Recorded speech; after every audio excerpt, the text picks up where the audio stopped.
정말 고급 정보가 될 거라고 저는 생각을 해요. 왜냐면은 흔히 우리가 찾아서 볼 수 있는 내용이 아니기 때문에.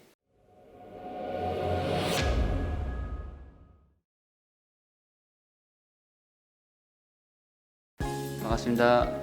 대한민국 S&P 개척자 마스터 로이입니다. 오늘은 이제 두피 문신의 민낯이라는 주제로 좀 간단하게 정리를 해서 설명을 드릴 건데, 그 첫 번째 시간으로 이제 색소 관련, 그리고 우리 두피 문신 색소가 두피에 이렇게 들어갔을 때 발색되는 과정, 그리고 변색이 되는 내용에 대해서 좀 설명을 드려볼까 해요. 그래서 오늘 내용은 이제 좀 재미는 없지만 그래도 이제 처음부터 끝까지 들었을 때 아마 두피 문신을 받으려고 하시는 분들, 그리고 두피 문신을 현재 하고 계시는 분들, 그리고 두피 문신을 배우려고 하시는 분들에게는 정말 고급 정보가 될 거라고 저는 생각을 해요. 왜냐면은 흔히 우리가 찾아서 볼 수 있는 내용이 아니기 때문에. 그래서 오늘 좀 집중해서 들어주시면은 많은 도움이 되실 거고요. 그래서 먼저 색소 관련해서 좀 설명을 드릴 건데, 자, 우리가 흔히 유럽이나 미국 같은 경우에는 S&P 전용 색소가 블랙 계열로 해서 라이트, 그리고 미디움, 그리고 다크 블랙, 이렇게 세 가지 타입으로 색소가 이제 분류가 되어 있어요.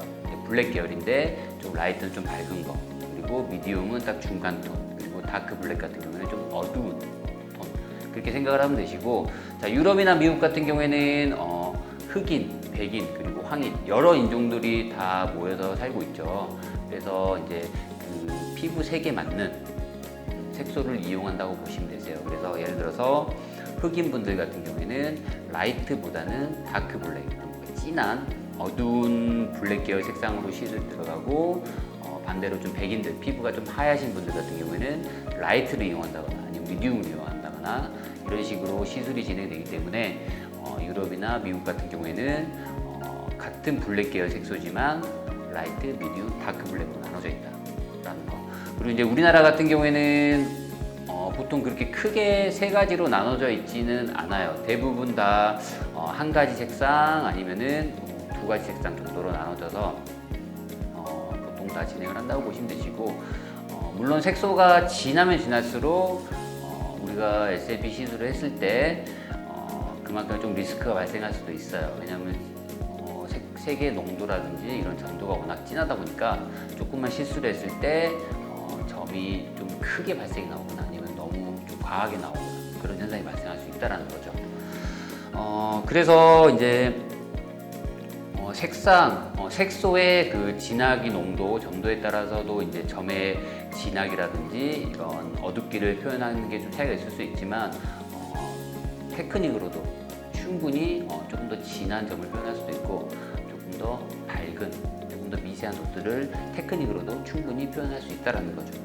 색이 퍼지거나 번지거나 이렇게 파랗게 올라오는 부분에 있어서 질문들을 많이 주세요. S&P 색소 같은 경우에는 어느 정도의 푸른기가 돌아줘야지 더 자연스럽게 표현을 할 수가 있다는 거죠. 이게 쉽게 얘기해서 설명하면은 남자분들 이렇게 수염 많으신 분들 있잖아요. 그런 분들이 이렇게 예를 들어서 면도를 했을 때 그 수염 난 부분이 어떻죠? 살짝 푸르스름하죠. 머리도 똑같아요. 머리도 우리가 삭발을 했을 때 그 전체적인 느낌이 검맣다기보다는 좀 살짝 푸르스름한 느낌이 있어요. 그래서 그런 부분을 조금 더 디테일하고 자연스럽게 표현하려면은 색소에도 살짝 푸르스름함이 보여야 된다는 거예요. 우리가 이제 잘못된 시술을 보게 되면은 이게 이제 푸르스름하다기보다는 그냥 좀 파란, 남색, 검은색이 아닌 그런 느낌으로 많이들 보이죠. 잘못된 시술을 보게 되면은. 그게 왜 그러냐면은 색소가 과하게 피부에 주입이 되다 보니까 푸르스름한 게 아닌 퍼렇게 보이는 거예요. 그래서 잘못된 시술 같은 경우에는 바늘이 피부 깊이 들어가거나 아니면 피부 안에서 바늘이 오랫동안 머물게 되면은 그만큼 잉크를 주입해주는 양이 많아지는 거예요. 그래서 발색이 올라오는 게 자연스럽게 올라온다기보다는 진짜 과하게 올라오는 거죠. 과하게 펄해지는 거죠. 그래서 이제 망치는 사례들. 그리고 이제 이거 가장 중요한 건데, 점을 내가 도트들을 퍼지지 않고 정말 깔끔하게 이쁘게 잘 찍었어요. 잘 찍었는데도 허옇게 올라오는 경우가 있어요. 그 이유는 무엇이냐? 우리가 이제 SMP 시술 같은 경우는 한 번에 만족스러운 결과로 완성이 되는 경우가 없죠. 보통 그래서 막 2회차, 3회차, 4회차, 5회차, 많게는 막 6회차, 7회차, 8회차까지 작업을 진행을 해요. 자, 그러면은 자, 우리가 회차가 길다고 좋냐? 길다고 무조건 좋은 건 아니라는 거죠. 왜냐, 퍼지는 점을 찍지 않더라도 내가 색소를 미세하게 계속적으로 주입을 하게 되면은 색소들이 이제 피부 안에 쌓이는 거예요. 그렇다 보면은 이제 직후에는 푸른기가 안 돌기 때문에 직후에는 되게 진하고 어둡고 되게 좋아 보일 수는 있어요. 근데 중요한 거는 이게 시간이 지났을 때가 제일 중요한 거죠. 그런 부분들이 우리가 예를 들어 일반 실내에서 봤을 때는 또 티가 잘 안 날 수는 있어요. 근데 밝은 조명 아래, 스튜디오 같은 그런 밝은 조명 아니면은 제가 예전에 장례식장에서 실제로 이제 SMP를 하신 분의 머리를 본 적이 있는데 멀리서 보는데도 머리가 그냥 파래 보이는 거예요. 멀리서 봐도 아, 저거 두피 문신했네. 정말 멀리서 봐도. 그래서 그런 장례식장 같은 그런 밝은 조명 또는 우리가 이제 날씨가 되게 좋을 때 밖에서 점심때나 이럴 때 이제 햇빛이 엄청 밝게 내리쬐을 때 그때 이제 밝은 데서 서 있게 되면은 또 머리가 또 퍼렇게 보이는. 제가 이제 전문가의 입장에서 봤을 때 이분이 두피 문신을 했나? 자기 머리인가?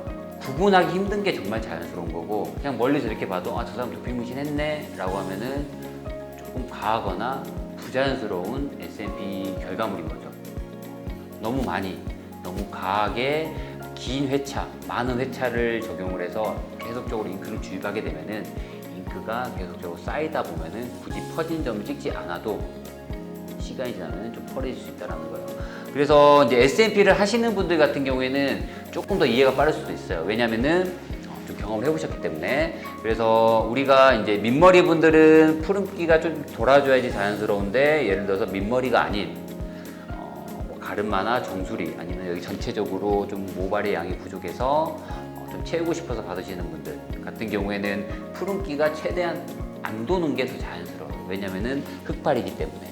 그래서 자, 우리가 SMP를 하시는 분들 같은 경우에는 우리가 보통 1차, 2차 정도까지 진행을 했을 때 퍼지는 점을 찍지 않고 점을 좀 얇게 잘 찍었을 때 1차, 2차 결과를 나중에 봤을 때 그때는 푸른기가 많이 안 돌아요. 거의 안 돌기도 하고, 그쵸? 근데 우리가 SMP를 하시면서 막 3회차, 4회차, 5회차까지 해보셨던 분들은 아마 제 말에 공감을 하실 거예요. 1, 2차 때는 푸르스름한 게 안 보이는데 3회차, 4회차, 5회차 하니까 갈수록 조금씩 펄어지네 라는 거를 아마 SMP를 하시는 분들은 느끼신 분들이 좀 많으실 거예요. 그게 왜 그러냐? 아까 제가 설명드렸다시피 색소가 계속적으로 쌓이면서 피부 안에서 색소가 누적이 되다 보니까 그게 이제 좀 퍼렇게 시간이 지나서 올라오는 거죠.